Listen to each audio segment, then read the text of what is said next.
ॐ अज्ञानातिमिरान्धस्य ज्ञानाञ्जनशलाकया चक्षुरुन्मीलितं येन तस्मै श्रीगुरवे नमः।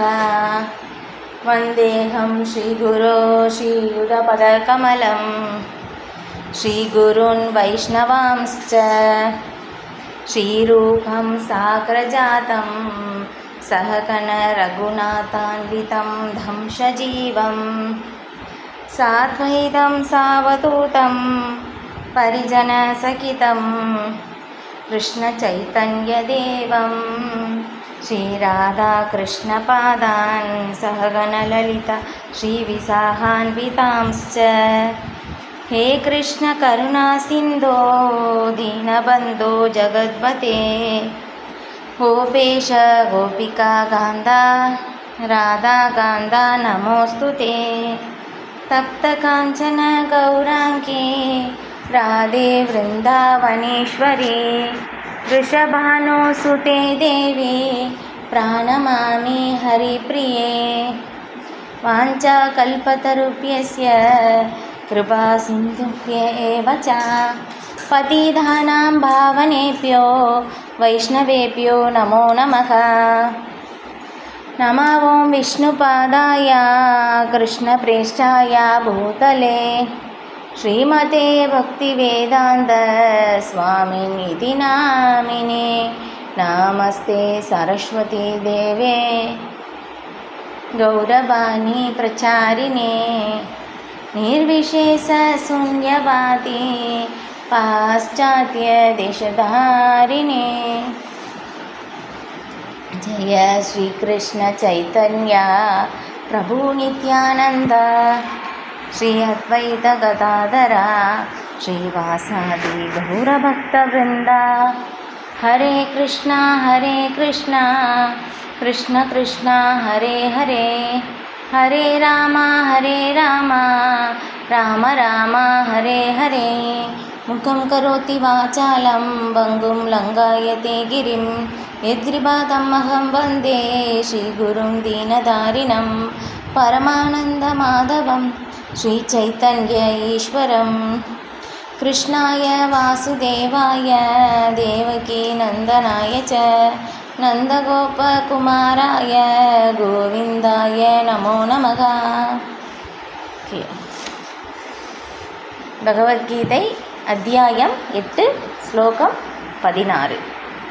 ஆப்ரம்ம புவனாலோகா புனராவர்த்தினோ அர்ஜுனா மாமுபேத்ய து கௌந்தேய புனர்ஜன்ம ந வித்யதே.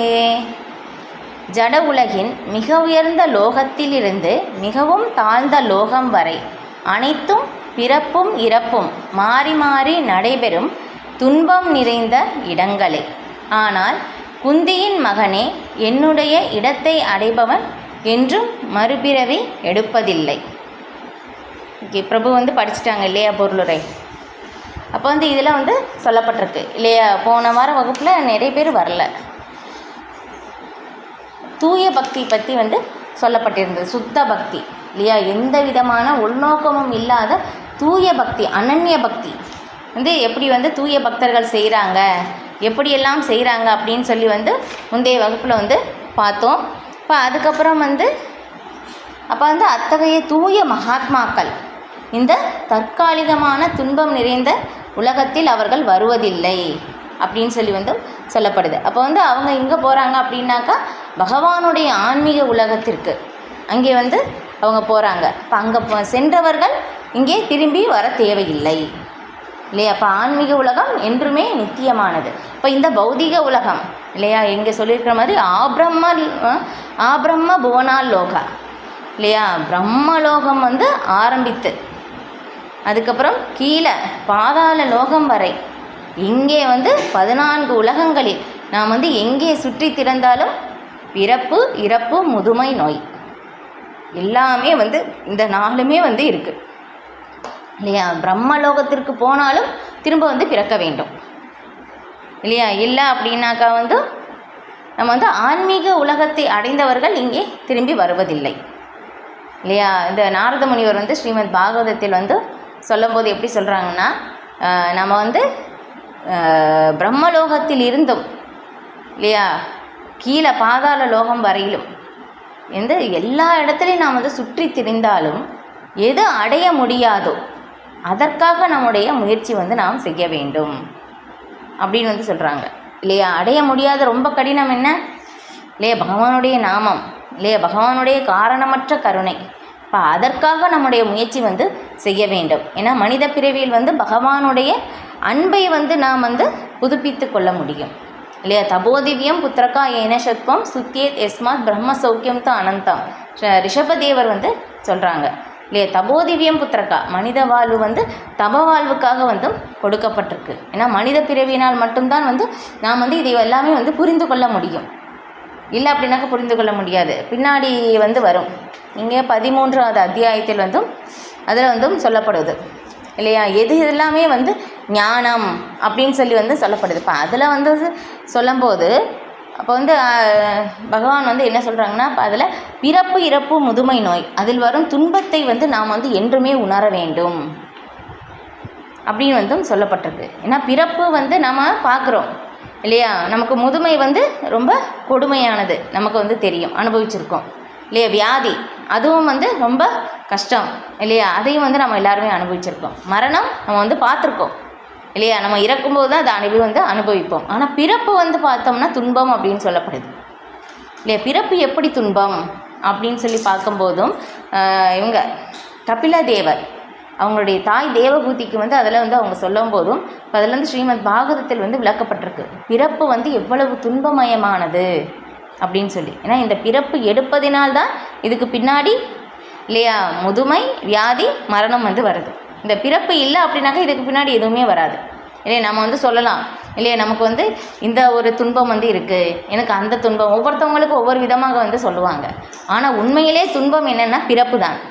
பிறப்பு எடுத்ததுனால் இது எல்லாமே வந்து நமக்கு வருது இல்லைன்னா பிறப்பில் வந்து நம்ம தாயின் கருவில் இருக்கும்போது ரொம்ப ஒரு எப்படி அசைய முடியாத அந்த இருட்டறையில் வந்து நம்ம அசைக்க முடியாமல் ஒரே இடத்துல நம்ம வந்து உட்கார வச்சு எவ்வளோ கடினமான ஒரு சூழ்நிலை, அந்த மாதிரி ஒரு சூழ்நிலையில் வந்து நாம் இருந்தோமாம். அப்போ இருக்கும்போது நம்மளால் வந்து உணர முடியுமாமா. ஒரு 5 மாதம் கழித்து நம்ம வந்து அந்த ஒரு சூழ்நிலையை வந்து நம்மளால் வந்து உணர முடியும். அந்த துன்பம் இல்லாமல் வந்து நமக்கு வந்து உணர முடியுமா. ஆனால் வந்து என்ன ஆகும்னா நம்மளால் எதுவுமே பண்ண முடியாது. இப்போ இந்த இருட்டறையில் அப்போ அந்த பிறக்கும் அந்த ஒரு 10வது மாதத்தில் வந்து நம்ம வந்து எல்லா ஜீவாத்மாக்களும் நம்ம வந்து பிரார்த்தனை வந்து செய்வோமாம். பகவானே தயவு செய்து என்னை இங்கேருந்து வந்து வெளியே கொண்டு வாங்க, நான் உங்களுடைய சேவையில் வர்றேன் அப்படின்னு சொல்லி நம்ம வந்து பிரார்த்தனை செய்து தான் எல்லாருமே வெளியே வர்றோமா. ஆனால் வெளியே வந்த உடனே பார்க்கும்போது என்னது எல்லா சூழ்நிலையும் வந்து மாறுது, நான் மாயினால் வந்து கட்டப்படுகின்றோம் இல்லையே. வெளியே வந்த சூழ்நிலை இது அம்மா இது அப்பா இது உறவினர்கள் அப்படின்னு சொல்லி அந்த ஒரு சூழ்நிலையினால் வந்து நாம் வந்து பந்திக்கப்படுகின்றோம். இதுதான் நம்முடைய ஒரு நிலை இது. ஆனால் வந்து பிறப்பு அந்த ஒரு நேரத்தில் வந்து உள்ளே இருக்கும்போது நம்ம பிரார்த்தனை செய்தோம், பகவானே நான் உங்களுடைய சேவையில் வர்றோம் அப்படின்னு சொல்லி. ஆனால் மறந்துட்டோம் மாமா. இப்போ அது மறந்ததுனால தான் நமக்கு வந்து இந்த மாதிரி வருது. இப்போ இந்த 4 பிரச்சனைகளுடைய துன்பத்தை வந்து நம்ம வந்து என்றுமே நம்ம வந்து உணரும்போது அப்போ தான் நம்ம ஆன்மீக வாழ்க்கைக்கே வந்து நம்ம அந்த முன்னேற்ற பாதையை நோக்கி வந்து நம்ம செல்கின்றோம் அப்படின்னு சொல்லி வேறொரு இடத்தில் வந்து பிரபுபாதர் வந்து சொல்லியிருக்காங்க. ஓகே, அப்போ அதை இங்கே சொல்கிறாங்க. அப்போ ஜட உலகில் மிக உயர்ந்த லோகத்திலிருந்து மிகவும் தாழ்ந்த லோகம் வரை அனைத்தும் பிறப்பும் இறப்பும் மாறி மாறி நடைபெறும் துன்பம் நிறைந்த இடங்களே அப்படின்னு சொல்லிட்டாங்க இல்லையா. துன்பம் நிறைந்த இடம், இன்பம் இல்லை இல்லையா. இங்கே இன்பம் வந்து நம்ம தேடனா நமக்கு வந்து கிடைக்காது இல்லையா. பகவானே சொல்லிட்டாங்க துக்காலயம் அசாஸ்வதம், துன்பங்கள் நிறைந்த இடம் தற்காலிகமான இடம் இல்லையா. தற்காலிகமான ஒரு இடத்தில் துன்பமயமான ஒரு இடத்தில் நாம் வந்து ஆனந்தத்தை தேடுகின்றோம், இங்கே வந்து ஆனந்தம் வந்து இல்லை. ஓகே, பொருளுரையில் வந்து சொல்லப்பட்டிருக்கு இல்லையா. அப்போ வந்து இங்கே சொல்லியிருக்கிற மாதிரி நம்ம வந்து பக்தியை வந்து ஆன்மீகவாதிகள் வந்து பார்க்கும்போது ஞான யோகி ஹடயோகி இந்த மாதிரி எல்லாமே பக்தி யோகி அப்படின்னு சொல்லி வந்து இருக்காங்க. இப்போ கர்ம ஞானம் யோகம் இது எல்லாமே செய்கிறவங்க எல்லாருமே கடைசியில் வந்து பக்தி பாதைக்கு தான் வரணும் இல்லையா. ஸ்ரீமத் பாகவதத்தில் வந்து எப்படி சொல்லப்பட்டிருக்குன்னா, நம்ம வந்து ஜட உலகம் ஜட அறிவு ஆன்மீக அறிவு இது எல்லாமே வந்து நம்ம தெரிஞ்சுக்கிறோம். அதுக்கப்புறம் வர்ணாசிரம தர்ம முறை, நம்மளுடைய கடமைகளை எல்லாமே வந்து ரொம்ப அழகாக நல்லா சரிவர செய்கின்றோம். யோக சித்திகளை எல்லாமே வந்து பயிற்சி செய்கிறாங்க. ஆனால் இது எல்லாமே செய்தும் இறுதியில் ஒரே நோக்கம் என்ன? கிருஷ்ணரை, முழுமுதற் கடவுளாகிய ஸ்ரீ கிருஷ்ணரை இறுதி கட்டத்தில் அந்தே நாராயண ஸ்மிருதி, இப்போ மரண சமயத்தில் நாம் கிருஷ்ணரை வந்து நினைக்க வேண்டும். நம்ம செய்கின்ற செயல் வந்து பகவானை நோக்கி வந்து நமக்கு வந்து அழைத்து செல்லவில்லை என்றால், பக்தி யோகத்திற்கு அழைத்து செல்லவில்லை என்றால் நம்ம கடந்து வந்த பாதை எல்லாமே வந்து பயனற்றதாமா. ஸ்ரீமத் பாகவதத்தில் வந்து இந்த மாதிரி வந்து சொல்லப்பட்டிருக்கு. அப்போ வந்து நம்ம கடந்து வர்ற பாதைகள் எல்லாமே வந்து நம்மளை வந்து பக்தி யோகத்திற்கு வந்து அழைத்து செல்ல வேண்டும். ஓகே, அப்போ அதுக்கப்புறம் வந்து ஆனால் பகவானுடைய அப்போ அதுக்கப்புறம் கிருஷ்ணலோகத்தை, இப்போ இங்கே சொல்லியிருக்க மாதிரி ஜட உலக இதில் பிரம்மலோகத்திற்கு போனால் நமக்கு மரணம் வந்து இருக்குது. ஆனால் வந்து என்ன ஆகுதுன்னா, பகவானுடைய லோகத்தை அடைந்தவர்கள் இல்லை, இதுக்கு முன்னாடி வந்து ஸ்லோகத்தில் வந்து சொல்லிட்டு போது அத்தகைய மகாத்மாக்கள், பகவானுக்கு வந்து தூய பக்தி தொண்டு செய்பவர்கள், இப்போ அவர்கள் வந்து என்னென்னா இந்த பௌதிகமான துன்பமயமான உலகிற்கு வந்து அவர்கள் வருவது இல்லை இல்லையா? அப்போ அவர்கள் வந்து பகவானுடைய ஆன்மீக உலகத்தில் தெய்வீக இருப்பிடத்தை அடைகின்றனர். அவர்கள் மறுபிறவியை எடுப்பது இல்லை இல்லையா? இப்போ இங்கே வந்து யார் இறக்கின்றார்களோ அவர்களுக்கு பிறப்பு நிச்சயம், யார் பிறக்கின்றார்களோ அவர்களுக்கு மரணம் வந்து நிச்சயம். இது அதான் இப்போ இங்கே வந்து சொல்கிறாங்க. இப்போ நிறைய பேர் வந்து பூ உலகிலிருந்து உயர்ந்த லோகத்திற்கு வந்து ஏற்றம் பெறுகிறார்கள் இல்லையா? பிரம்மலோகம், சந்திரலோகம் அப்படின்னு சொல்லி. ஆனால் அங்கே போனாலும் திரும்ப இங்கே வந்து தான் ஆக வேண்டும் இல்லையா? ஓகே,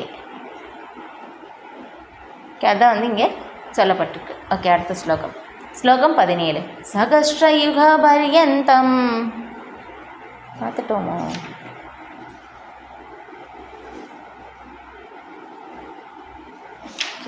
சகஸ்ரயுக பர்யந்தம் அகர்யத் பிரம்மணோ விதுக ராத்திரியுக சகஸ்ராந்தாம் தேகோ ராத்திர விதோ ஜனாக. மனித கணக்கின்படி 1000 யுகங்களை கொண்ட காலம் பிரம்மாவின் ஒரு பகலாகும். அவரது இரவின் காலமும் அதுபோன்று நீண்டதே. பாருங்கள், இது பிரம்மாவுடைய பாருங்கள், பிரம்மலோகம் போனாலும் நமக்கு பிறப்பு இறப்பு இருக்குது அப்படின்னு பார்த்தோம். ஆனால் பிரம்மாவுடைய கணக்குப்படி வந்து அவருடைய ஆயுட்காலம் வந்து இங்கே சொல்லப்பட்டிருக்கு. இது போன வகுப்பில் பார்த்துட்டோன்னு நினைக்கிறேன். சரி, நம்ம வந்து என்னன்னு சொல்லி அந்த மேலோட்டமாக இந்த சுருக்கம் மட்டும் வந்து பார்க்கலாம். அப்போ வந்து பிரம்மாவுடைய பகல் எப்படி, பிரம்மாவுடைய ஆயுட்காலம் நம்மளை மாதிரி 100 வருடம் தான். ஆனால் வந்து நம்மளுடைய கணக்குப்படி பார்க்கும்போது 1000 சதுரயுகம் இல்லையா? சத்தியயுகம் கலியுகம் வந்து பார்த்தோம்னா 4,32,000 வருடங்கள். அதை வந்து 2 மடங்காக ஆக்கினால் இப்போ அதுதான் வந்து துவாபர யுகம். கலியுகத்தை வந்து 3 மடங்கு ஆக்கினால் அதுதான் திரேதாயுகம். இப்போ அந்த கலியுகத்தை வந்து 4 மடங்கு ஆக்கினால் அது சத்தியயுகம். இப்போ இந்த எல்லாமே வந்து நம்ம வந்து கூட்டினால் எவ்வளோ வருதோ, இப்போ அந்த வருடம் வந்து அந்த மாதிரி 1000 சதுரயுகம், 1000 சக்கரம் வந்து சுற்றி வரணும். அதுதான் பிரம்மாவுடைய ஒரு பகல். 12 மணி நேரம் தான். பாருங்கள், நம்மளுடைய மனித கணக்குப்படி இது வந்து வரவே வராது இந்த கணக்கு. இப்போ அந்த மாதிரி பிரம்மா வந்து வாழ்கிறார் 100 வருடம். அவருடைய கணக்குப்படி 100 வருடம் தான் வாழ்கிறார். ஆனால் அங்கே போனாலும் பிறப்பு இறப்பு இருக்குது அப்படின்னு வந்து சொல்லப்பட்டிருக்கு. அப்போ வந்து அங்கே வந்து தூய பக்தி, அங்கே வந்து பிரம்மலோகத்தில் இருந்தும் அங்கே வந்து யார் தூய பக்தி சேவை செய்கிறாங்களோ அவங்க வந்து பிரம்மாவுடைய ஆயுள் முடியும் போது அவங்க எல்லாருமே வந்து ஆன்மீக உலகத்திற்கு வந்து போயிடுவாங்க. ஆனால் வந்து அவங்க பக்தி சேவை செய்யலாம் அப்படின்னாக்கா திரும்பி இங்கே தான் வரணும் இல்லையா? பிரம்மதேவருடைய பதவியும் நாம் வந்து அடைய முடியும் அப்படின்னு சொல்லப்பட்டிருக்கு இல்லையா? ஸ்ரீமத் பாகவதத்தில் வந்து நம்ம வந்து 100 பிறவியில் வந்து நம்ம வந்து நம்முடைய சுதர்மத்தை சரியாக செய்தோம்னா நமக்கு பிரம்மதேவருடைய பதவி கிடைக்கும். அதுக்கப்புறம் வந்து 100 அஸ்வமேத யாகம் வந்து யார் செய்கிறாங்களோ அவங்களுக்கு வந்து இந்திர பதவி. இப்போ இந்த ஸ்லோகத்திலும் வந்து இங்கே சொல்லப்பட்டிருக்கு. இது பஞ்சாக்னி வித்யா என்னும் யாகம் அப்படின்னு செய்தோம் அப்படின்னாக்கா நம்ம வந்து பிரம்மலோகத்தை வந்து அடையலாம் அப்படின்னு சொல்லப்பட்டிருக்கு இது. ஆனால் எல்லாமே பண்ணியும் என்ன ஆகுனா அங்கே போனாலும் நம்ம திரும்பி இங்கே வர வேண்டும் இல்லையா? இதுதான் இது. ஓகே, இப்போ அதே மாதிரி தான் அவருடைய இரவும். இந்த மாதிரி வந்து பிரம்மா வந்து 100 வருடங்கள் வந்து வாழ்கின்றார். அந்த கணக்கு வந்து இங்கே சொல்லப்பட்டிருக்கு இது. ஓகே, அடுத்த ஸ்லோகம் 18. அவ்யக்தாத் வியக்தயக சர்வாக பிரபவந்தியகராக மே ராத்ராகமே பிரலீயந்தே தத்ரைவாவ்யக்த சம்யகே. பிரம்மாவின் பகல்தோறும் எல்லா ஜீவாத்மாக்களும் அவ்யக்த நிலையிலிருந்து தோன்றுகின்றனர். பின்னர் இரவு வந்தவுடன் அவர்கள் மீண்டும் அவ்யக்துடன் இணைந்து விடுகின்றனர் இல்லையா. ஏன்னா பிரம்மா தான் எல்லாரையும் படைக்கின்றார் இல்லையா. பிரம்மா இல்லை அப்படின்னாக்கா நாம் இருக்க முடியாது. அதனால் பிரம்மா இரவு தூங்க போகும்போது ஒரு பிரளயம் வரும்.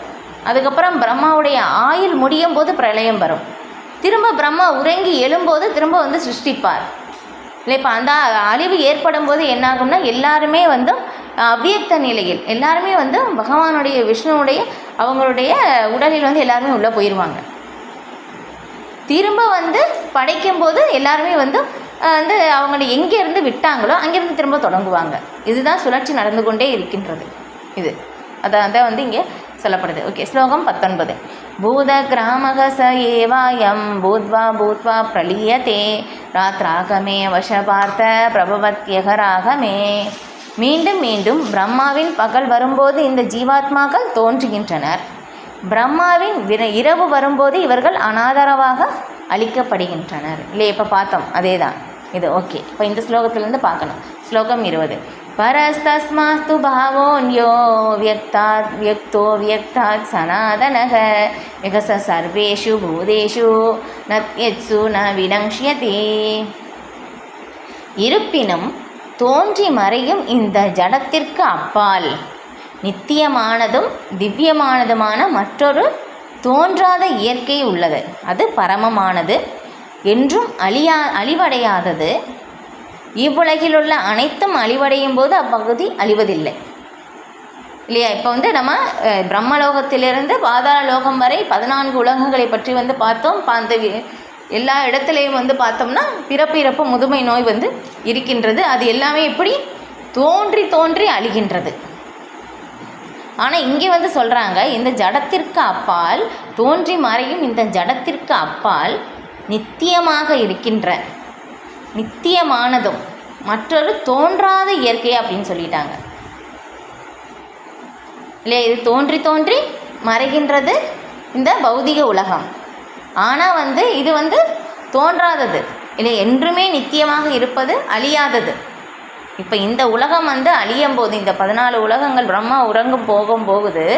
இந்த பிரளயம் ஏற்பட்டு இங்கே இந்த உலகம் அழியும் போது அந்த உலகம் என்றுமே அழிவதில்லை, நித்தியமாக என்றுமே இருப்பது. அது பரமமானது, அழிவடையாதது. இவ்வுலகில் இருப்பது எல்லாமே அழிவடையும் போதும் அப்பகுதி என்றுமே இருக்கும் இல்லையா. அதுதான் வைகுண்ட லோகம் இல்லையா. வைகுண்ட லோகங்கள் நிறைய வைகுண்ட லோகங்கள் இருக்குது. இது எல்லாமே என்றுமே நித்தியமானதாக இருக்கின்றது இல்லையா. அது த்ரீபாத் விபூதி, இது ஏகபாத் விபூதி அப்படின்னு சொல்லப்படுது இல்லையா. அப்போ அங்கே 3 பகுதி ஆன்மீக உலகம், ஒரே ஒரு பகுதி தான் இந்த பௌதீக உலகம் இது இல்லையா. அப்போ ஒரு பகுதி தான் இங்கே இருக்காங்க. இப்போ இதுதான் தோன்றி தோன்றி மறைந்து கொண்டே இருக்கின்றது. ஆனால் நித்தியமாக இருப்பது ஆன்மீக உலகம். கிருஷ்ணரது உயர் ஆன்மீக சக்தி திவ்யமானதும் நித்தியமானதும் ஆகும். பிரம்மாவின் பகலிலும் இரவிலும் தோன்றி அழியும் இந்த ஜட இயற்கையின் மாற்றங்களுக்கு எல்லாம் அது அப்பாற்பட்டதாகும்.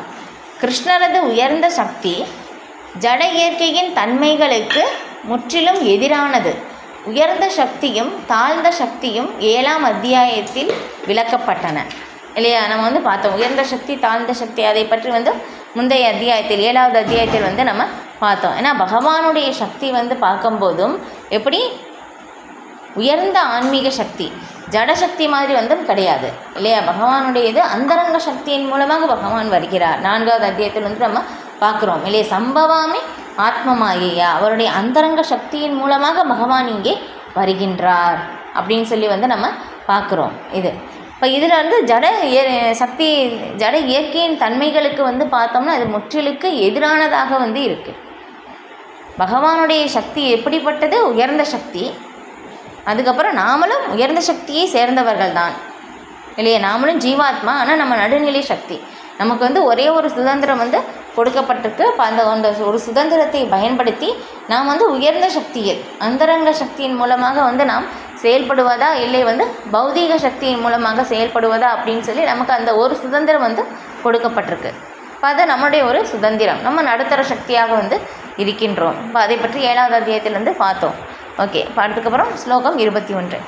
அவ்யக்தோஷர இத்யுக்த ஸ்தம்மாஹூக பரமாம் கதிம் எம் பிராப்யன நிவர்தந்தே தத்தாம பரமம் மம. எதனை தோற்றம் அற்றதாகவும் அழிவற்றதாகவும் வேதாந்திகள் கூறுகின்றனரோ, எது பரமகதியாக அறியப்படுகின்றதோ, எந்த இடத்தை அடைந்தவன் மீண்டும் திரும்பி வருவது இல்லையோ, அதுவே எனது உன்னத இருப்பிடம். இல்லையா? பகவானுடைய நம்முடைய இது வந்து தோன்றி தோன்றி மறைகின்றது. ஆனால் பகவானுடைய லோகம் வந்து எப்படிப்பட்டது? நித்தியமானது. இங்கே சொல்லியிருக்கிற மாதிரி தோற்றமற்றது. இல்லையா? நம்ம இங்கே பௌதிக உலகத்தில் பொறுத்தவரையிலும் நம்முடைய புரிதல் வந்து பார்த்தோம்னா எங்கே வந்து தொடக்கம் இருக்கோ அங்கே முடிவு. இல்லையா? நம்ம இது வந்து பார்த்தாலும் எங்கே தொடங்கினது அப்படின்னு வந்து நம்ம பார்ப்போம். நம்மளுடைய புரிதல் அவ்வளோதான். ஆனால் இதுக்கு நம்முடைய புரிதலுக்கு அப்பாற்பட்டது ஆன்மீக உலகம். எப்படி சொல்லப்படுது? தோற்றமற்றது. தொடங்கிய காலம் அப்படின்னு சொல்லியெல்லாம் வந்து கிடையாது. இல்லையா? தோற்றமற்றது, அழிவு அற்றது. இல்லையா? தொடக்கம் இருந்தால் தான் முடிவு இருக்குது. இல்லையா? தொடக்கமும் இல்லை, முடிவும் இல்லை. இல்லையா? நம்முடைய புரிதலுக்கு அப்பாற்பட்டது வந்து ஆன்மீக உலகம்.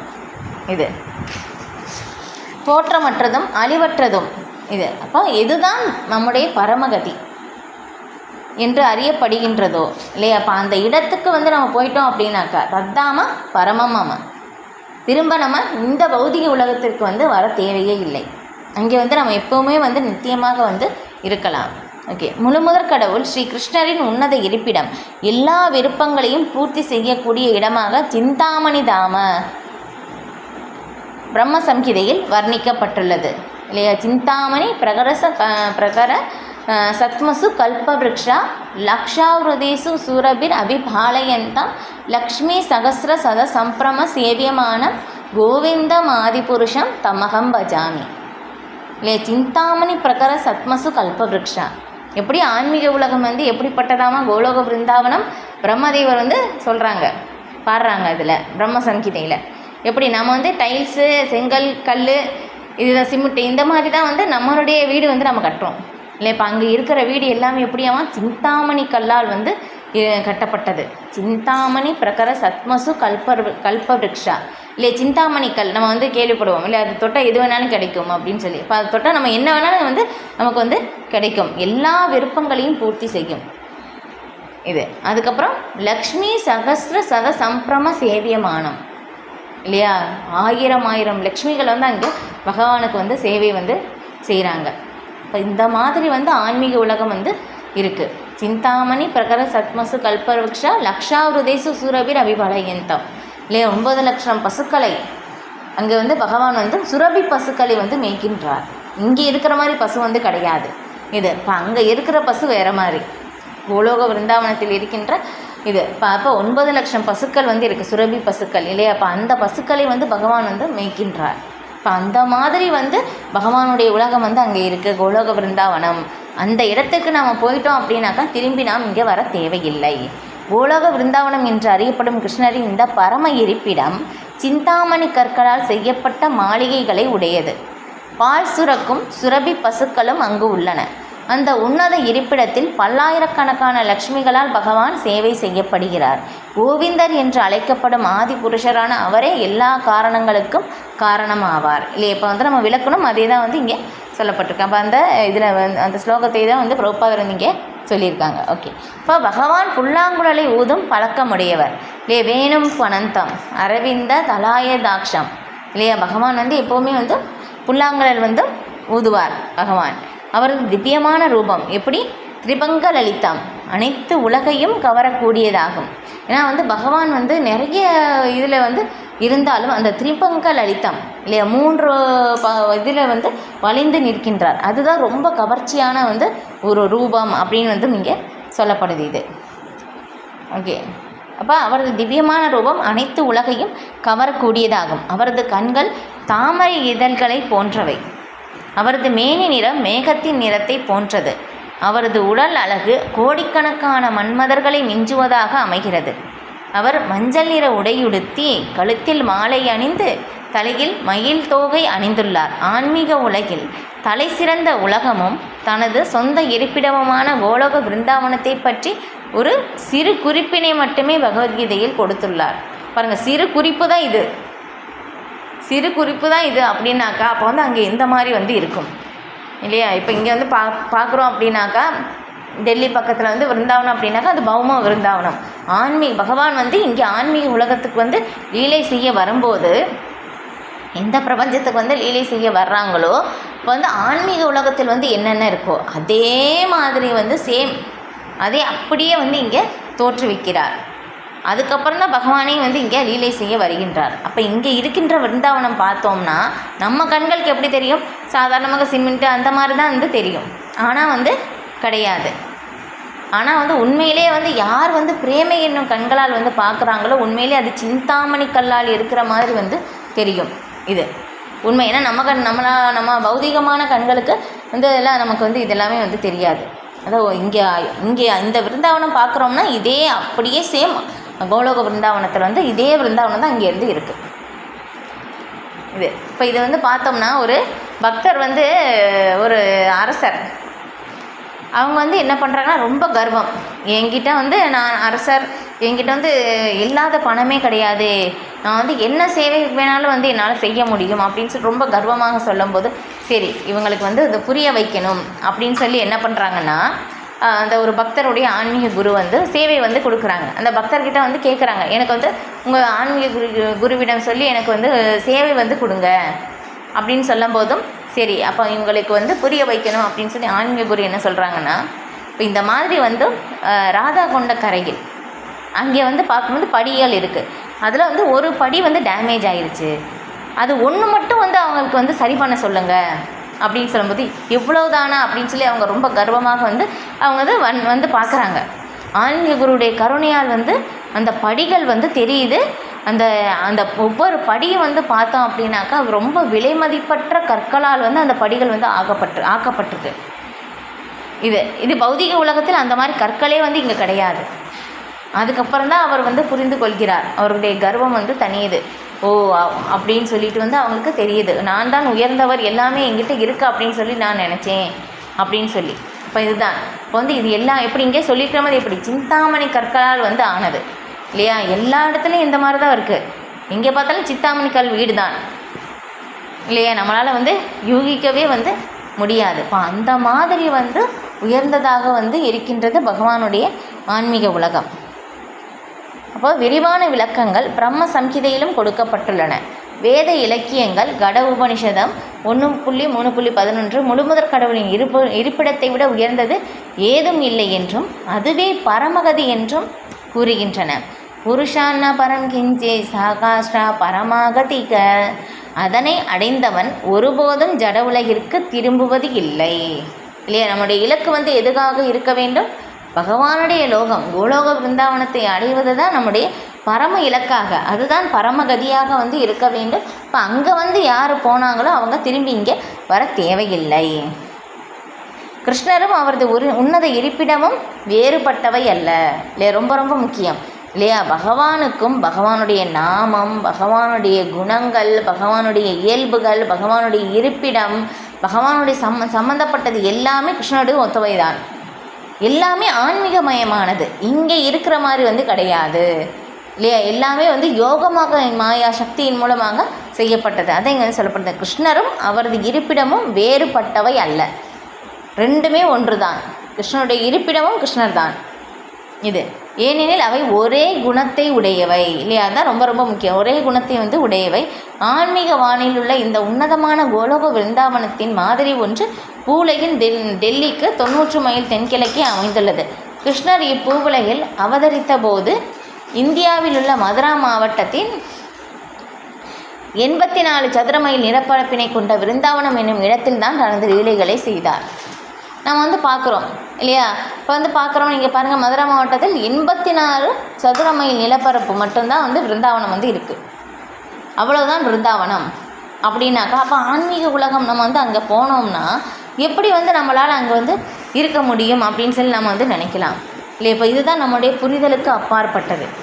இல்லையா? அப்போ எதை வேணாலும் பகவானால் வந்து செய்ய முடியும், எத்தனை பேர் போனாலும் அங்கே வந்து இருக்க முடியும். மகாராஜ் வந்து ஒரு நாள் வந்து ரொம்ப அழகாக வந்து விளக்குனாங்க பக்திவினோத சுவாமி மகாராஜ். எப்படின்னா இப்போ வந்து பார்க்கும்போது கோபியர்கள் அவங்களுடைய பக்தி தூய பக்தி இல்லையா? பகவான் வந்து இங்கே சொல்லியிருக்கிற மாதிரி எல்லா தர்மத்தையும் விட்டு என்னிடம் சரணடைவாயாக அப்படின்னு சொல்லி, இப்போ அவங்களுடைய எல்லாத்தையும் விட்டுட்டு எல்லா தர்மத்தையும் விட்டுட்டு முழுக்க முழுக்க பகவானே கிருஷ்ணனுடைய ஆனந்தத்திற்காக தங்களை முழுமையாக அர்ப்பணித்தவர்கள் இல்லையா? அப்போ பகவானோடு நடனம் ஆட வேண்டும் அப்படின்னு சொல்லி பகவானை திருப்திப்படுத்த வேண்டும் அப்படின்னு சொல்லி அந்த ஒரு விருப்பத்தின் மூலமாக இப்போ வந்து பகவான் வந்து என்ன பண்ணாங்கன்னா பிரம்மாவனுடைய பகல் இல்லை எப்படி 1000 சதுரயுகம் நீண்டது தான் வந்து பிரம்மாவுடைய ஒரு பகல், அதே மாதிரி நீண்டது தான் வந்து பிரம்மாவுடைய இரவு.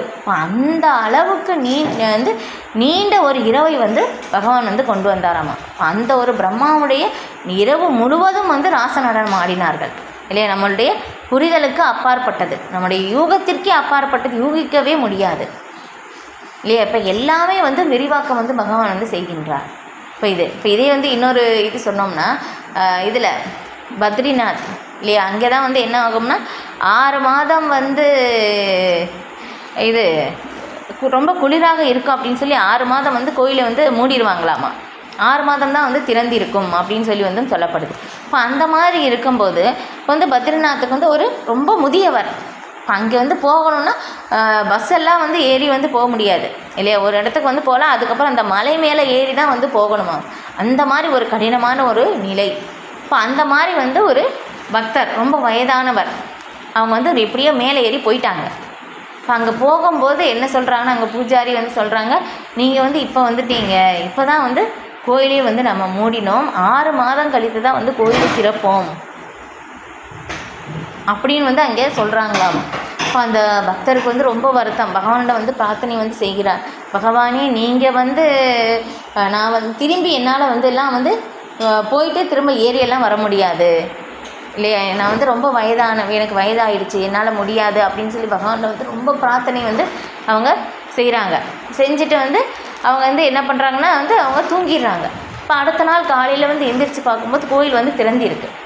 அப்போ வந்து அதே வந்து பூஜாரிக்கிட்ட வந்து போய் கேட்குறாங்க, நீங்கள் வந்து சொன்னீங்க என்னமோ 6 மாதம் கழித்து தான் வந்து கோயில் வந்து திறப்பீங்க அப்படின்னு சொல்லி, இன்றைக்கி திறந்துட்டீங்களே அப்படின்னு சொல்லி கேட்கும்போதும், இல்லையே 6 மாதம் கழித்து வந்து கோயிலே வந்து திறந்திருக்கோம் அப்படின்னு வந்து சொல்லும்போது அந்த பக்தருக்கு வந்து இது ஆச்சரியம் என்ன அப்படின்னாக்கா 6 மாதம் வந்து அந்த பக்தரை வந்து பகவான் தூங்க வைத்து விட்டாராமா. பாருங்களேன், இப்போ இதுதான் வந்து பகவானுடைய ஒரு இது நம்மளால் புரிந்து கொள்ளவே முடியாது, நம்முடைய புரிதலுக்கு அப்பாற்பட்டது. இப்போ இதே வந்து இன்னொரு பக்தரும் வந்து இந்த மாதிரி வந்து பிரார்த்தனை செய்யும்போது, பகவானே என்னால் வந்து இந்த இதில் விருந்தாவனம் ஜெகநாதபுரி இது எல்லாமே வந்து என்னால் வர முடியாதே அப்படின்னு சொல்லி அவங்க ரொம்ப வருத்தப்பட்டு அவங்க வந்து தூங்குறாங்க. இப்போ அவ்வளோ பகவானிடம் வந்து ரொம்ப இந்த எப்படி சொல்கிறது, உள்ளார்ந்த ஆழ்ந்த ஒரு பக்தியின் மூலமாக வந்து அந்த மாதிரி வந்து பிரார்த்தனை செய்து தூங்கும்போது தூக்கத்திலே வந்து பார்க்கும்போது என்னென்னா அவங்க வந்து தூங்கி விழிக்கும் போது பார்க்கும்போது அங்கே வந்து இருக்காங்க, அவங்க பிருந்தாவனத்துக்கு போகணும்னு நினைக்கிறாங்க, பிருந்தாவனம் ஜெகநாத்புரின்னு நினைக்கிறேன். அப்போ அங்கே வந்து அவங்க இருக்காங்க. அடுத்த நாள் வந்து அவங்க தூங்கி எந்திரிக்கும் போது திரும்ப எங்கே இருந்தாங்களோ அந்த இடத்துக்கு வந்து வந்துட்டாங்க இல்லை. இது எல்லாமே நடக்குமா அப்படின்னு சொல்லி நம்ம வந்து சந்தேகிக்கலாம். ஆனால் பகவான் நினைத்தால் எது வேண்டுமானாலும் செய்ய முடியும் இல்லையா? நம்முடைய பக்தி தான் வந்து அதுக்கு காரணமாக இருக்கு. நம்முடைய பக்தி எந்த அளவுக்கு உயர்ந்தது பகவான் வந்து சொல்கிறாங்க இல்லையா? நான் வந்து எந்த அளவுக்கு நம்ம வந்து பக்தி செய்கிறோமோ அந்த அளவுக்கு பகவான் நமக்கு ரெசிப்ரிகேட் வந்து பண்ணுவாங்க. இது நம்ம சைடு தான் வந்து இருக்குது. அப்போ அதான் வந்து சொல்லப்படுது இது. அப்போ வந்து பகவான் வந்து அந்த இது வந்து நம்மளால் புரிந்து கொள்ளவே முடியாது, இது நம்முடைய புரிதலுக்கு அப்பாற்பட்டது இது. இப்போ அந்த மாதிரி ஆன்மீக உலகம் நீங்கள் சொல்லியிருக்கிற மாதிரி பாருங்கள், பிரபுபாதர் சொல்கிறாங்க ஒரு சிறு குறிப்பு தான் இங்கே வந்து இருக்குது. அப்போ வந்து நிறைய லீலைகள் பல லீலைகள் வந்து பகவானுடைய பக்தர்கள் மூலமாக வந்து நடந்திருக்கு. இது இந்த மாதிரி எல்லாமே வந்து நம்மளால் இது வந்து புரிந்து கொள்ளவே முடியாது இல்லையா? ஜெகநாத் ரத யாத்திரை வந்து முடிந்தது. இப்போ அதை பற்றி வந்து நீங்கள் கேள்விப்பட்டிருப்பீங்க இல்லையா? இப்போ அந்த லீலைகள் ஜெகநாதர் வந்து செய்த லீலைகள் வந்து பல லீலைகள் இல்லையா? வந்து அனந்தசேஷன் வந்து பகவானுடைய லீலைகளை பகவானுடைய புகழை வந்து ஒரு தடவை சொல்லும்போது திரும்ப வந்து அதை வந்து திரும்ப சொல்ல மாட்டாங்களாமா. ஆனால் இருந்தாலும் வந்து என்ன ஆகுதுன்னா அவங்களுடைய பகவானுடைய புகழ் வந்து இன்னும் வந்து சொல்லி முடியலை. பகவான் வந்து எப்படின்னா எல்லையற்றவர் இல்லையா. பகவான் எல்லையற்றவர், பகவானுடைய லீலைகளும் வந்து எல்லையற்றது இல்லையா. அப்போ அந்த அளவுக்கு பகவான் வந்து இது வந்து லீலைகள் வந்து நீண்டு கொண்டே போகின்றது. அடுத்த ஸ்லோகம்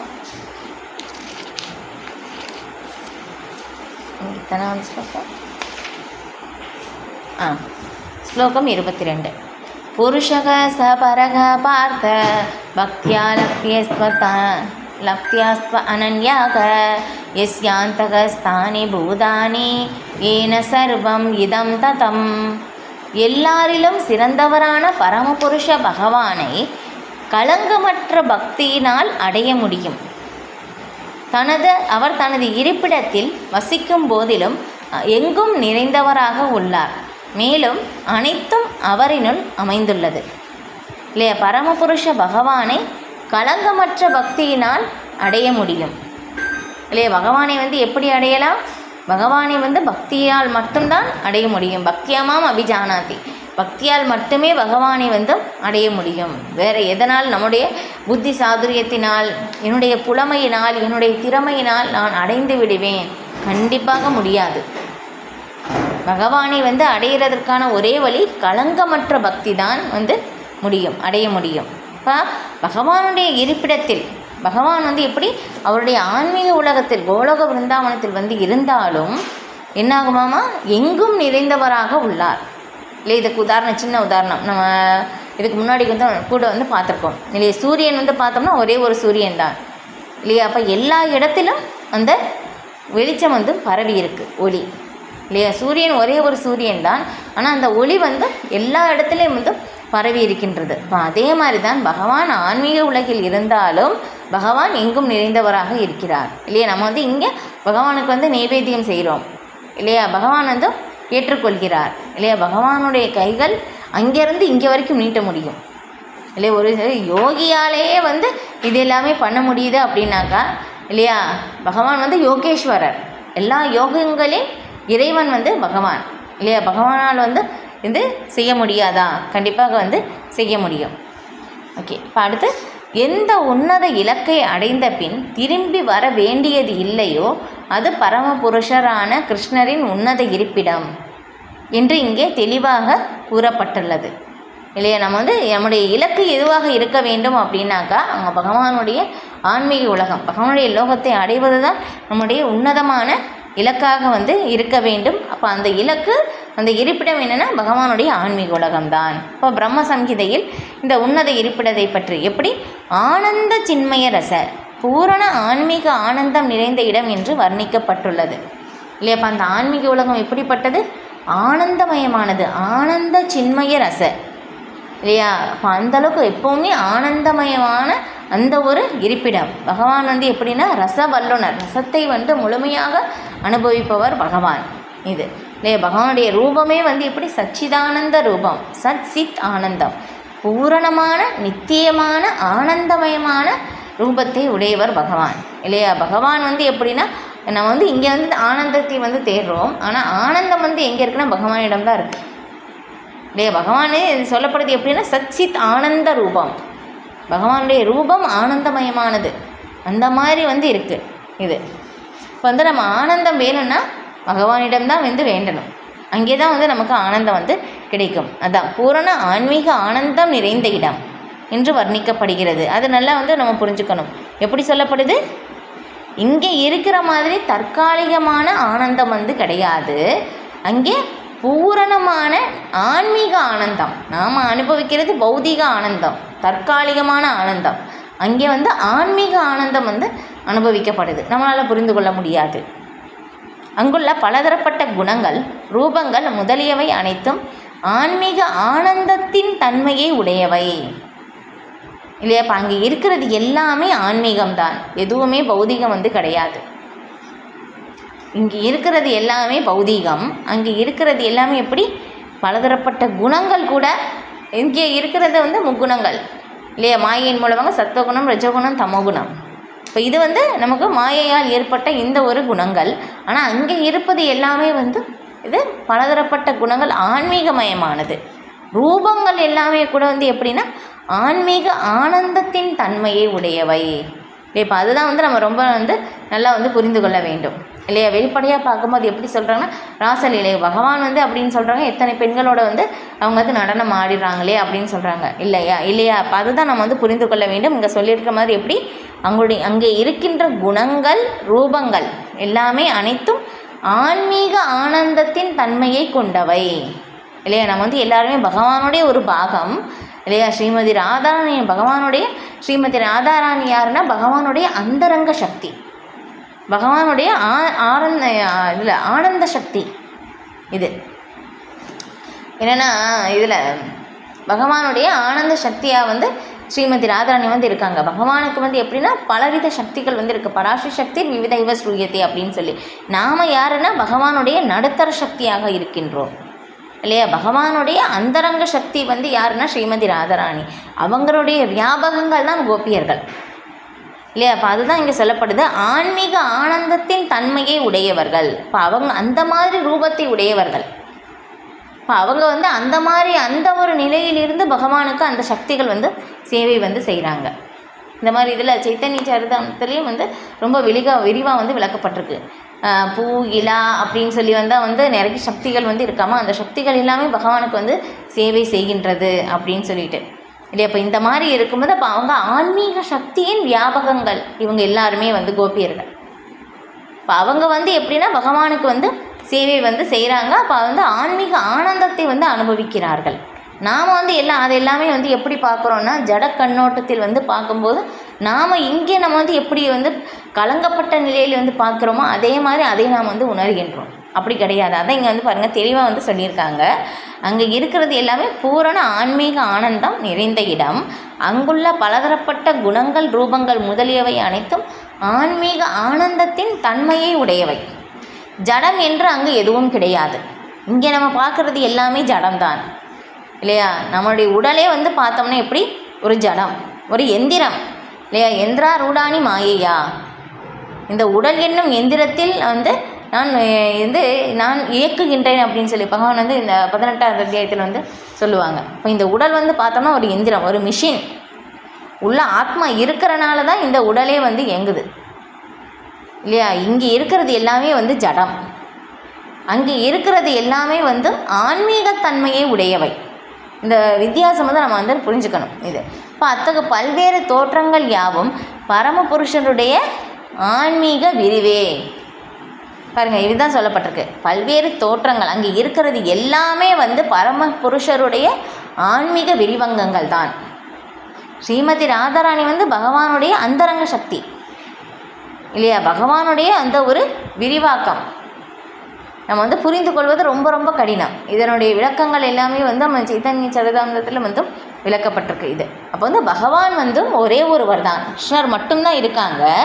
ஆனால் வந்து அவருடைய ஆனந்தத்திற்காக அவர் தம்மை விரித்து கொள்கிறார் இல்லையா. அப்போ அந்த பகவானுடைய ஆனந்த சக்தியாக ஸ்ரீமதி ராதாராணி வந்து இருக்காங்க. ரெண்டு பேருமே வந்து கிருஷ்ணரும் ராதாராணியும் வேறுபாடு கிடையாது. ரெண்டு பேருமே ஒன்று தான். ஆனால் பகவான் வந்து தம்முடைய இன்பத்தை அனுபவிப்பதற்காக ரெண்டாக வந்து பிரிந்திருக்கிறார். இப்போ இதுதான் வந்து சொல்லப்படுது இது. ஓகே, இப்போ அடுத்து வந்து ஏனெனில் 7ஆம் அத்தியாயத்தில் விவரிக்கப்பட்டுள்ளபடி ஆன்மீக உலகில் அனைத்தும் ஆன்மீக சக்தியால் ஆனவை. எப்போதும் தனது உன்னத இருப்பிடத்தில் வீற்றுள்ள பகவான் தமது ஜட இயற்கை சக்தியின் மூலம் ஜட உலகின் எல்லா இடங்களிலும் பரவியுள்ளார். எப்போதும் தனது உன்னத இருப்பிடத்தில் வீற்றுள்ள பகவான் தனது ஜடசக்தியின் மூலம் ஜட உலகின் எல்லா இடங்களிலும் பரவியுள்ளார் இல்லையா. பகவானுடைய தம்முடைய விஸ்வரூபத்தின் மூலமாக, விஸ்வரூபம் வந்து பகவானுடைய தற்காலிக ரூபம்தான். இந்த ஜட உலகம் அளிக்கப்படும் போது விஸ்வரூபம் வந்து இருக்காது. அதனால தான் பக்தர்கள் வந்து விஸ்வரூபத்தை எல்லாமே வந்து வழிபட மாட்டாங்க. இது தற்காலிகமான இந்த ரூபம்தான் பகவானுடைய ரூபம். இப்போ அதன் மூலமாக ஜடசக்தியின் மூலமாக ஜட உலகில் விஸ்வரூபத்தின் மூலமாக தம்மை வந்து பகவான் வந்து இருக்கிறார். இவ்வாறு அவர் தனது ஆன்மீக மற்றும் பௌதீக சக்திகளின் மூலம் ஆன்மீக உலகிலும் பௌதீக உலகிலும் பரவியுள்ளதால் எங்கும் பரவியுள்ளவராக அறியப்படுகிறார். இது பார்த்துட்டோம். அப்புறம் எஸ்யாந்தக ஸ்தானி என்றால் அனைத்தும் அவரினுள், அதாவது அவரது ஆன்மீக அல்லது பௌதீக சக்தியினுள் அடக்கம் என்று பொருள். இல்லையா? இப்போ ஆன்மீகம் பௌதிகம் ரெண்டுமே வந்து பகவானுக்குள்ளே தான் இருக்குது. அதுக்கப்புறம் கிருஷ்ணனுடைய உன்னத இருப்பிடத்தையோ எண்ணற்ற வைகுண்ட உலகங்களையோ அடைவது என்பது பக்தி தொண்டால் மட்டுமே சாத்தியம் என்பது இங்கே பக்தியா என்னும் சொல்லின் மூலம் தெளிவாக குறிப்பிடப்பட்டுள்ளது, இல்லையா? அப்போ வந்து பகவானுடைய உலகம் எண்ணற்ற வைகுண்ட லோகங்கள் வந்து இருக்குது. அதுக்கப்புறம் பகவானுடைய வந்து கிருஷ்ணலோகம் வந்து இருக்குது. அப்போ அங்கே வந்து எங்கே வந்து நம்ம போகணும்னாலும் அதுக்கு ஒரே வழி என்னென்னா, ஒரே பாதை பக்தியாமாம் அபிஜானாதி. அதை இங்கே வந்து சொல்லப்பட்டிருக்கு. பக்தியால் மட்டும்தான் பகவானை வந்து பகவானுடைய லோகத்தை வந்து அடைய முடியும். இப்போ அந்த உன்னத இருப்பிடத்தை அடைய வேறு எந்த வழியும் உதவாது சொல்லிட்டாங்க. இப்போ வேதங்களும் கோபால தாபனி உபனிஷத் 1.21 உன்னத இருப்பிடத்தை பற்றி பரமபுருஷ பகவானை பற்றியும் விளக்குகின்றன. ஏகோவஷி சர்வக கிருஷ்ணக, அவ்வுலகில் ஒரே ஒரு பரமபுருஷ பகவான் உள்ளார். அவரது பெயர் கிருஷ்ணர். கருணையின் பொக்கிஷமான அவர் அங்கே வீற்றுள்ள போதிலும் கோடிக்கணக்கான சுயரூபங்களாகவும் விரிவடைந்துள்ளார். பாருங்கள், கிருஷ்ணர் ஒருவர் தான். ஆனால் வந்து எப்படி கருணையின் பொக்கிஷமாக அவர் அங்கே வீற்றுள்ள போதிலும் கோடிக்கணக்கான சுயரூபங்களாக அவர் விரிவடைந்துள்ளார். ஏன்னா ஒருத்தர் மட்டும் இருந்தால் அப்படின்னாக்கா என்ன ஆகும்னா நமக்கு வந்து போர் அடிச்சிடும். இல்லை இதே நிறைய பேர் இருந்தால் அப்படின்னாக்கா வந்து என்னாகும், நமக்கு வந்து ரொம்ப ஆனந்தமாக இருக்கும், இல்லையா? நம்ம வந்து என்ஜாய் பண்ணலாம். அதுக்காக பகவான் வந்து என்ன பண்ணுறாங்கன்னா தன்னுடைய ஆனந்தத்திற்காக பகவான் தம்மை விரிவுபடுத்தி கொள்கிறார். பலதரப்பட்ட கனிகள், பூக்கள் மற்றும் இலைகளை வழங்குவதற்கு மரத்திற்கு வேதங்கள் பகவானை ஒப்பிடுகின்றன. 4 கைகளுடன் வைகுண்ட கிரகங்களில் வீற்றிருக்கும் அவரது சுய விரிவுகள் புருஷோத்தமர், திரிவிக்ரமர், கேசவர், மாதவர், அனிருத்தர், ரிஷிகேசர், சங்கர்ஷனர், பிரத்யும்னர், ஸ்ரீதரர், வாசுதேவர், தாமோதரர், ஜனார்தனர், நாராயணர், வாமனர், பத்மநாபர் என பல்வேறு நாமங்களால் அறியப்படுகின்றனர், இல்லையா? அப்போ வைகுண்ட லோகங்களில் வந்து இவங்க எல்லாருமே வந்து இருக்காங்க. இப்போ வந்து ஒவ்வொரு விஷ்ணுவை பார்த்தோம் அப்படின்னா சங்கு சக்கரம் கதை தாமரை 4 கையில் வந்து இருக்கும். ஆனால் ஒவ்வொரு வைகுண்ட லோகத்திலையும் பார்க்கும்போதும் இப்போ அந்த வந்து விஷ்ணுமூர்த்திகள் எல்லாமே வந்து இந்த 4மே வந்து வெவ்வேறு கையில் வந்து மாறி மாறி வந்து இருக்கும். இது இப்போ இதே வந்து நீங்கள் பார்த்தீங்கன்னா இதில் ஸ்ரீமத் பாகவதம் நீங்கள் அதை வந்து அந்த புத்தகத்தை வந்து பார்த்துருந்தீங்கன்னா முதல் காண்டத்தில் வந்து அந்த அட்டையில் வந்து பார்த்தீங்கன்னா ஒவ்வொரு விஷ்ணு வந்து போட்டிருப்பாங்க. அதுக்கு கீழே வந்து பேர் வந்து போட்டிருப்பாங்க, நீங்கள் வந்து பார்க்கலாம். இது இப்போ வைகுண்ட லோகத்தில் இவங்க எல்லாருமே வந்து இருக்காங்க. பகவானுடைய சுய விரிவுகளாக வைகுண்ட லோகங்களில் வந்து இருக்கிறார்கள். ஓகே, பகவான் தமது உன்னத இருப்பிடமான கோலோக விருந்தாவனத்தில் எப்போதும் வீற்றுள்ள போதிலும் அவர் எங்கும் பரவியுள்ளதால் அனைத்தும் முறையாக செயல்படுகிறது என்பதை பிரம்மசங்கீதையில் 5.37 உறுதி செய்கின்றது. கோலோக ஏவ நிவசத் அகிலாத்ம பூத்த. வேதங்களில் ஸ்வேதாஸ்வதர் உபனிஷதம் 6.8 கூறப்பட்டுள்ளது போல பராசக்திர் விவிதைவ ஸ்ரூயத்தே ஸ்வபாவிகி ஞான பலகிரியாச்ச. முழுமுதற் கடவுள் மிக தொலைவில் இருந்தாலும் பிரபஞ்ச தோற்றத்திலுள்ள அனைத்தும் பிழையின்றி நடத்தி செல்லும் அளவிற்கு அவரது சக்திகள் பலம் வாய்ந்தவையாக உள்ளன. பாருங்களேன், நம்ம வந்து நினைக்கிறோம் இது எல்லாமே தன்னால் நடக்குது அப்படின்னு சொல்லி. இல்லையா? இப்போ இங்கே சொல்லியிருக்கிற மாதிரி பிரம்ம சம்ஹிதையில் சொன்ன மாதிரி கோலோக ஏவ நிவசந்த கிலாத்ம பூத்தம். பகவான் வந்து ஆன்மீக உலகில் வந்து இருந்தாலும் பகவான் வந்து எல்லா இடங்களிலும் பகவான் பரவி இருக்கிறார். அந்த சூரியனுடைய உதாரணம் தான், இல்லையா? வெளிச்சம் போகாத இடம் வந்து எங்கேயாவது இருக்கா அப்படின்னு கேட்டோம்னா இல்லையா, எல்லா இடங்களிலும் வந்து வெளிச்சம் வந்து பரவி இருக்கின்றது. இப்போ அதே மாதிரி தான் இப்போ வந்து ஒரு சூரியன், ஒரு பிரபஞ்சத்தில் இருக்கிற சூரியனே இந்த மாதிரினா பகவானுடைய படைப்பு தான் சூரியன், இல்லையா? அப்போ சூரியனாலே இந்த மாதிரி வந்து எல்லா இடத்துலையும் புக முடியுதா அப்படின்னு சொல்லும்போது இப்போ பகவானால் வந்து முடியாதா, இல்லையா? அப்போ வந்து பகவான் வந்து கோலோக விருந்தாவனத்தில் இருந்தாலும் பகவானுடைய சக்திகளின் மூலமாக இங்கே சொல்லியிருக்கிற மாதிரி பராசக்தி விவிதைவ ஸ்ரூயத்தே, பலவிதமான சக்திகள் வந்து இருக்குது பகவானுக்கு. இப்போ அதன் மூலமாக பகவான் வந்து ரொம்ப வந்து தொலைவில் இருந்தாலும், எப்படி கோலோக விருந்தாவனத்தில் இருந்தாலும் அங்கேருந்து பகவானால் வந்து எல்லாவற்றையும் சரியாக வந்து செய்ய முடியும், இல்லையா? ஒரு பிளானட் வந்து பாருங்கள் எல்லாமே மிதக்குது, ஆனால் எல்லாமே சுற்றி வருது. ஒரு பிளானட் இன்னொரு பிளானட்டை வந்து இடிக்கலை, இல்லையா? இப்போ இதுதான் எல்லாம் நாம் வந்து ஆனால் நினைக்கிறோம் என்னென்னா அது தானாக நடக்குது அப்படின்னு சொல்லி. இது இப்போ வந்து ஒரு உதாரணம் வந்து சொல்லப்பட்டது என்னென்னா, ஒரு விஞ்ஞானி அவங்க வந்து என்ன பண்ணுறாங்கன்னா என்னமோ ஒன்று கண்டுபிடிச்சிட்டாங்க. என்னமோ ஒன்று பல வருடங்களாக ஆராய்ச்சி செய்து கண்டுபிடிச்சிட்டாங்க. கண்டுபிடிச்ச பிறகு என்ன பண்ணுறாங்கன்னா அவங்களுடைய சக நண்பர்கள் இப்போ அந்த விஞ்ஞானிகளையெல்லாம் வந்து கூப்பிட்றாங்க, கூப்பிட்டு இதெல்லாமே வந்து காட்டுறாங்க. ஓ இது எப்படி நடந்தது அப்படின்னு சொல்லும்போது அவங்க வந்து அந்த விஞ்ஞானி வந்து சொல்கிறாங்க, கண்டுபிடித்தவர் வந்து சொல்கிறாங்க, இது வந்து தானாக வந்துருச்சு, என்னமோ ஒன்று கண்டுபிடிச்சிருக்காங்க, அதை வந்து சொல்கிறாங்க தானாக வந்துருச்சு அப்படின்னு சொல்லி. எல்லா விஞ்ஞானியும் வந்து சிரிக்கிறாங்க. அது எப்படி தானாக வரும்? இல்லை இல்லை இல்லை அது தானாக வந்துருச்சு.